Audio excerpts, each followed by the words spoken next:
السلام عليكم، أنا أحمد سمير، أهلا بكم في فيديو جديد.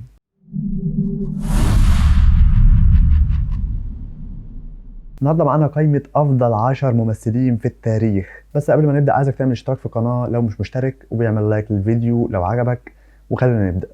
رقم 10 معانا وبدون نقاش كتير هو دينزل واشنطن. اتولد دينزل واشنطن يوم 28 ديسمبر 1954 في نيويورك، أمريكا. دينزل واشنطن طبعا واحد من أفضل الممثلين في التاريخ، وتقييمي لمهارة التمثيل عنده 5 نجوم، 5 من 5. بالنسبة للتنوع عامة في أدواره 4.7 من 10 من 5. وتحول الدور بتاع اللي هو بيلعبه 4.9 من 10 من 5. بالنسبة للجوائز والترشحات اللي ترشحها للجوائز، هو فاز بالأوسكار مرتين، اترشح للأوسكار 8 مرات، واحدة منهم كان للإنتاج. بالنسبة للبافتا أووردز أو جوائز الأكاديمية البريطانية للأفلام، ما خدش ولا جايزة، وبالتالي ما ترشحش لولا جايزة فيهم. جايزة جولدن جلوبز خدها مرتين وترشح ليها 8 مرات. بالنسبة لأشهر أعماله جلوري، مالكوم إكس، وترينين داي. بعد كده معانا رقم 9 بول نيومان أو سكرين ليجند، أسطورة الشاشة.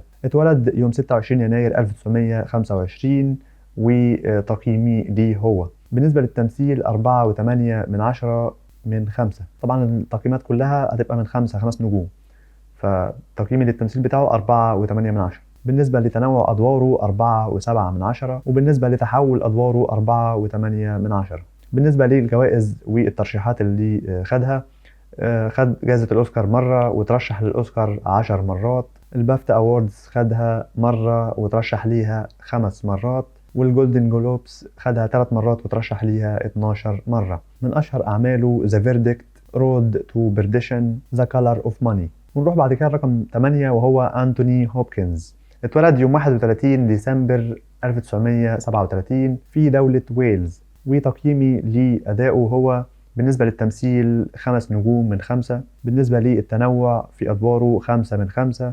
وبالنسبة لتغير أو التحول في الأدوار 5 من 5. بالنسبة للجوائز اللي خدها والترشيحات، الأوسكار خدها مرة وترشح ليها 4 مرات. البافتا خدها 3 مرات وترشح ليها 9. الجولدن جلوبس ما خدهاش ولا مرة لكن اترشح ليها 6 مرات. من أشهر أعماله نيكسون، ذا سايلنس اوف ذا لامبس، وذا ريمينز اوف ذا داي. وانا كنت حاطه في قائمه عندي قبل كده على القناه، وهي قائمه افضل 10 شخصيات انا شفتها.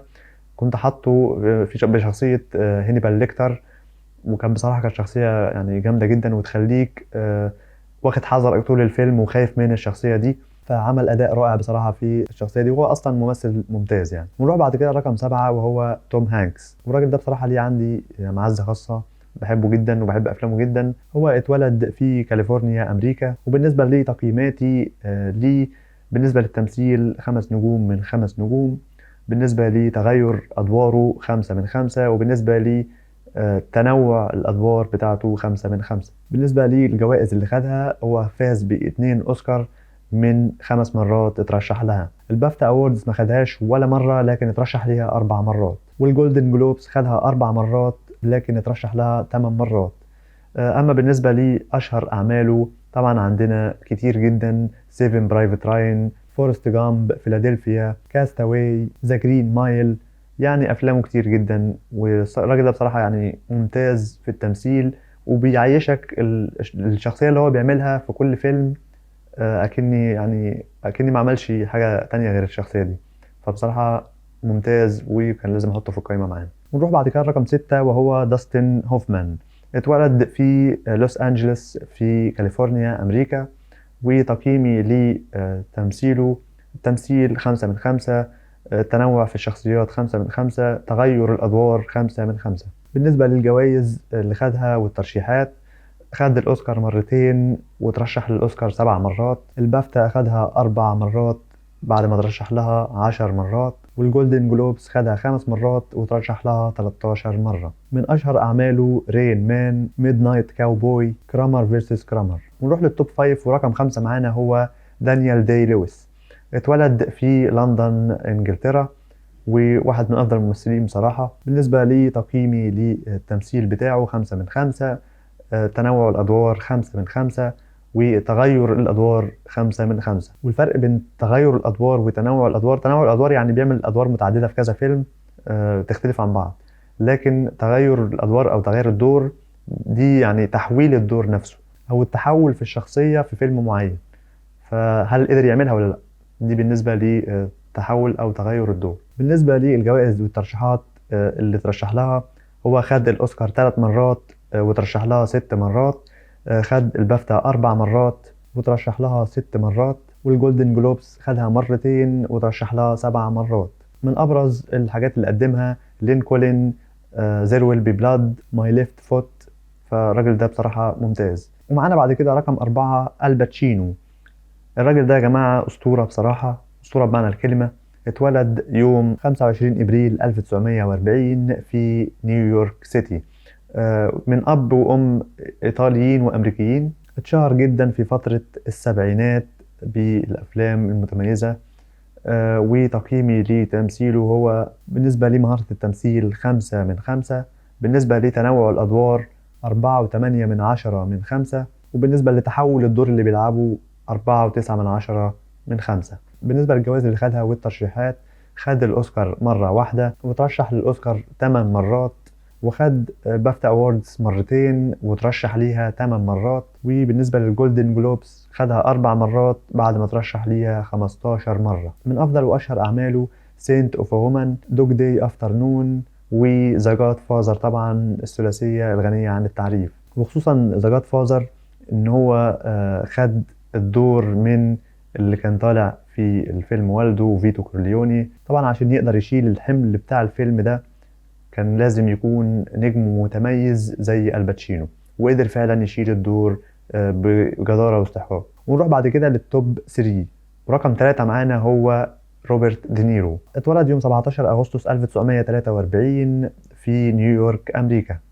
والراجل ده يا جماعة ممتاز. دينيرو طبعا الناس كلها عارفاه ومشهور جدا بتمثيله الرائع والأكثر من رائع بصراحة، فكان يستحق ان هو يبقى موجود في التوب 3.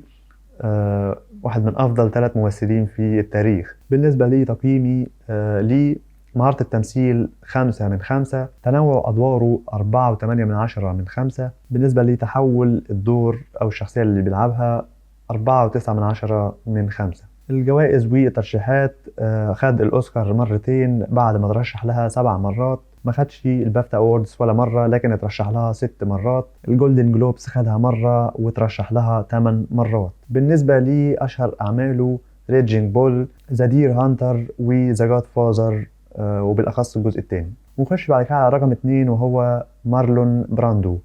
في ناس كتير بتعتبره ان هو افضل نجم سينمائي في التاريخ، وبينافسه طبعا الممثل المسرحي لورانس أوليفيه، لكن لورانس يعني اهتم اكتر بالمسرح. كان برضو مارلون بيعمل مسرح لكن ساب المسرح واتجه اكتر للافلام. بالنسبة لتقييمي لمارلون، مهارة التمثيل 5/5، تنوع الادوار 5/5، بالنسبة لتغير او تحول الادوار بتاعته 5/5. بالنسبة للجوائز اللي خدها، الأوسكار خدها مرتين وترشح لها 8 مرات. البافتا أووردز خدها 3 مرات وترشح ليها 8 مرات. الجولدن جلوبس خدها مرتين وترشح ليها 6 مرات. بالنسبة لأشهر أعماله ذا جاد فازر، طبعا هو اللي كان عامل فيتو كورليوني، واللي لسه كنت بتكلم من شوية إن الباتشينو قدر يتفوق على الشخصية بتاع الأب وإن هو يشيل حمل تقيل، لكن مرضتش أجيب مين اللي كان، يعني مرضتش اذكر مين اللي لعب دور الاب. يعني اكيد كلكم عارفينه برضه بس مرضتش اقوله دلوقتي لان كنت عارف ان هقوله كده كده في القايمه. رقم 2 رقمه محفوظ وهو مارلون براندو. ففيلم ذا جاد فازر بصراحه يعني هو اثر فيه بشكل كبير جدا، ويمكن اللي بيخليني افضل الجزء الاول، يعني الحاجه الوحيده اللي هتخليني افضل الجزء الاول عن الجزء الثاني والثالث من افلام ذا جاد فازر هو وجود مارلون براندو. وبرضه من اشهر اعماله اون ذا ووتر فرونت، وبرضه ستريت كار نيمد ديزاير. فالراجل ده يا جماعه بصراحه ممتاز جدا، ويعني كنت هحطه رقم 1 لكن رقم 1 محجوز لشخص معين وهنعرفه مع بعض دلوقتي. رقم 1 معانا وافضل ممثل في التاريخ هو جاك نيكلسون.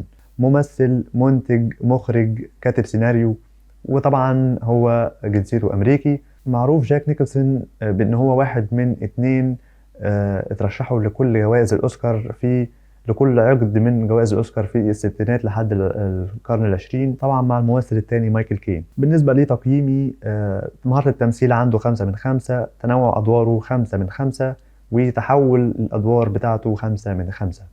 بالنسبة للجوائز والترشيحات، خد الأوسكار 3 مرات في حياته وترشح لها 12 مرة. البافتا أووردز خدها 4 مرات وترشح لها 8 مرات. الجولدن جلوبس خدها 6 مرات وترشح لها 17 مرة. من أشهر أعماله ذا شاينينج، As Good As It Gets، One Flew Over the Cuckoo's Nest. الراجل ده يا جماعة أنا بعتبره أفضل ممثل في التاريخ، وناس كتير جدا بتعتبره أفضل ممثل في التاريخ، وما كنتش شفت أفلامه أنصحك تشوفها، وبالاخص الثلاثه اللي انا قلت عليهم من شويه، وراجل مش هيجي زيه تاني. وبس دي كانت قائمتي لافضل 10 ممثلين في التاريخ. قولوا لي انتوا قائمتكم لافضل 10 ممثلين في التاريخ، ولو عايزين اعمل افضل 10 ممثلين عرب في التاريخ قولوا لي في التعليقات، هعملها ان شاء الله قريب لو لقيت تفاعل منكم. ولو دي اول مره تشوفني اشترك في القناه لو مش مشترك، واعمل لايك للفيديو. وبس ده كان كل اللي عندي لفيديو النهارده. كان معاكم احمد سمير، اشوفكم ان شاء الله في فيديو جديد.